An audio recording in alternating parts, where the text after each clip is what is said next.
Seattle, Washington for the Yang rally here at Gasworks Park. Hey there, this is Daniel. So I am here with a great guy who decided to do an interview. And who am I speaking with today? My name is Chandler B. Wilson. Okay, well, Chandler is with the Seattle Yang Gang, and he wants to tell me how he got started with the Yang Gang here in Seattle. So how did that happen? Yeah, Chandler? so just a little bit of background on myself. I've grown up in the Seattle area, and I grew up in a pretty conservative household and a pretty conservative community. So then in high school I joined speech and debate, and really got into politics at that point, worked on a lot of different campaigns. Most of them were Republican. And then after 2016, I felt like politics just really changed.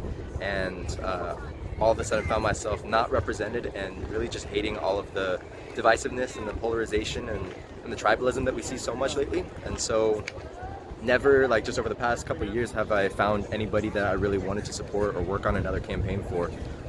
And then especially with also my background in banking, seeing just how many jobs were being lost due to automation. I think everybody has already used an automated teller machine or an ATM.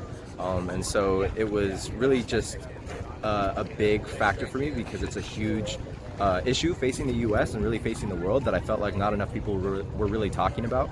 And so for a while I felt like politics was just no longer even going to be a path for me and not something I really wanted to invest effort into until a few months ago I saw Andrew Yang pop up in my algorithms on YouTube. This was a little bit before the Joe Rogan interview, and so I looked into him a little bit and I saw some of his policies like the freedom dividend, as well as a few others, and I thought like this has got to be just a joke. Like this can't actually work. But the debater in me really wanted to go in depth on the policies, and thankfully Andrew is a very policy heavy and policy oriented guy. And so once I really started seeing how the math worked and really just how the numbers worked, it became increasingly clear that not only is he the most policy oriented candidate, but he's also just a stand-up guy. When you look at the work that he did in the private sector and just who he is as a family man, it just became increasingly clear that he is the best person to represent us in the 2020 election. Well, that's a lot, Chandler. That we were talking about, that's kind of the same way I found Andrew Yang, is just through YouTube algorithms popping up on my YouTube before Joe Rogan.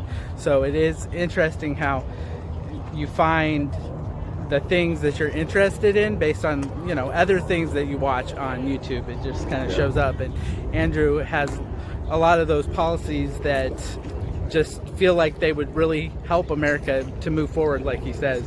So thank you, Chandler, for speaking with me today, and let's go Yang 2020. Yang Gang. Go ahead and share, like, donate, subscribe, share, retweet.